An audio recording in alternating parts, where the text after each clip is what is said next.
Assalamualaikum warahmatullahi wabarakatuh. Perkenalkan, nama saya Abdul Wahid Monoarfa. Saya mahasiswa jurusan Pendidikan Sejarah Fakultas Ilmu Sosial Universitas Negeri Gorontalo semester 5. Dalam kesempatan kali ini saya akan menjelaskan kritik buku Sejarah Nasional Indonesia Zaman Jepang dan Zaman Republik Indonesia jilid 6 yang ditulis oleh Nugroho Noto Susanto dan Marwati Junaid Pusponegoro yang dikutip dalam beberapa jurnal. Antara lain itulah Jurnal Ilmu Sejarah yang ditulis oleh Purnawan Basundoro dan kawan-kawan. Ada juga Jurnal Sejarah Citraleka yang ditulis oleh Ganda Febri Kurniawan dan kawan-kawan, serta ada pula sebuah review pertumbuhan ekonomi di era Orde Baru yang ditulis oleh Satrio Dwi Cahyo yang juga di dalamnya mengkritik tentang buku Sejarah Nasional Indonesia jilid 6 tersebut. Nah, buku Sejarah Nasional Indonesia yang pada masa Soeharto berkuasa merupakan buku babon untuk sejarah Indonesia, juga tidak mengungkap kasus persatuan perjuangan. Hal ini cukup aneh karena mengingat peristiwa yang menyangkut persatuan perjuangan merupakan peristiwa yang amat penting bagi bangsa Indonesia ketika bangsa Indonesia itu baru saja merdeka. Buku yang ditulis oleh Nugroho Noto Susanto ini hanya mengungkap Biro Perjuangan dalam konteks sejarah militer. Satu buku yang tidak perlu dilewatkan dalam menganalisa lahirnya Orde Baru. Sudah tentu buku tersebut adalah buku Sejarah Nasional Indonesia jilid 6 yang penyusunannya dikoordinasi langsung oleh Nugroho Noto Susanto. Satu hal kontras yang dapat dengan segera terlihat dari sudut pandang buku ini adalah penggunaan istilah G30S PKI sebagai nama bab tersendiri. Pemberian nama bab ini tentu bukan semata-mata soal estetika atau kebetulan, kan tetapi lebih menyangkut pemahaman mengenai era Orde Baru. G30S memang dibahas dalam buku-buku lain, namun pembahasan di dalam buku ini menekankan pada aspek operasi militernya. Tentu mengenai pemahaman linear bahwa Orde Baru juga dibangun oleh kekuatan dan operasi militer.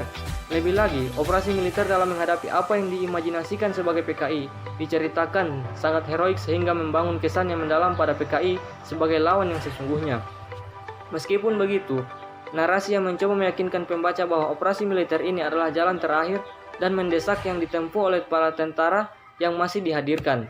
Selain itu, nama Soeharto yang telah direkam abadi di dalam buku ini, di dalam buku Sejarah Nasional Indonesia jilid 6 ini, kini telah menyusut popularitas namanya. Walaupun tidak terlalu signifikan, tetapi popularitas Soeharto dikalahkan oleh Soekarno.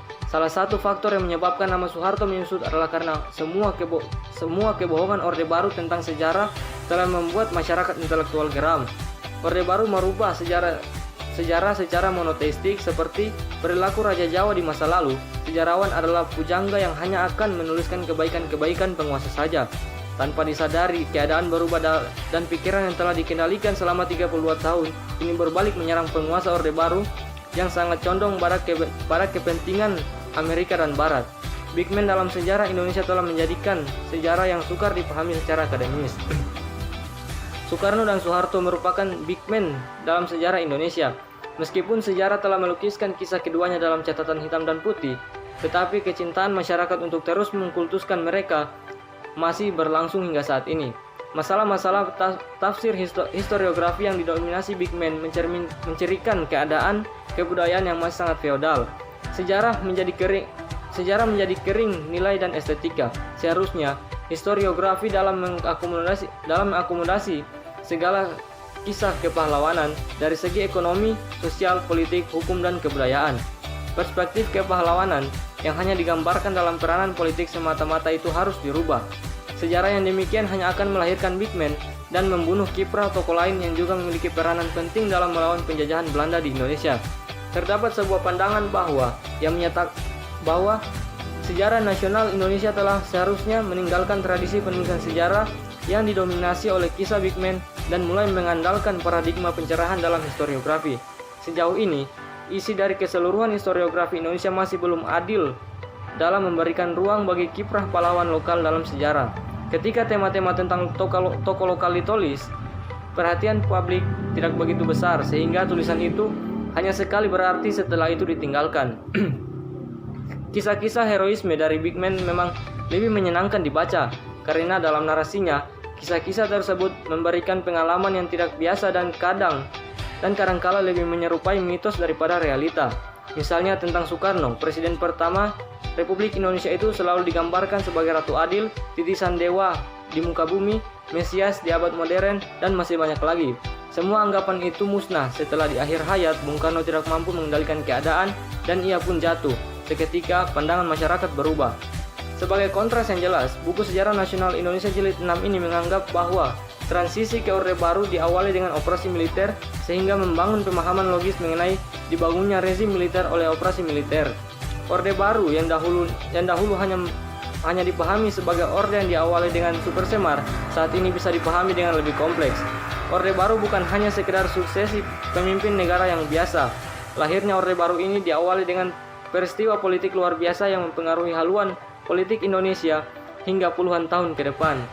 Marwati Pusponegoro dan Noto Susanto berpendapat bahwa sejarah Indonesia diisi oleh orang-orang besar yang berperan dalam membangun peradaban bangsa.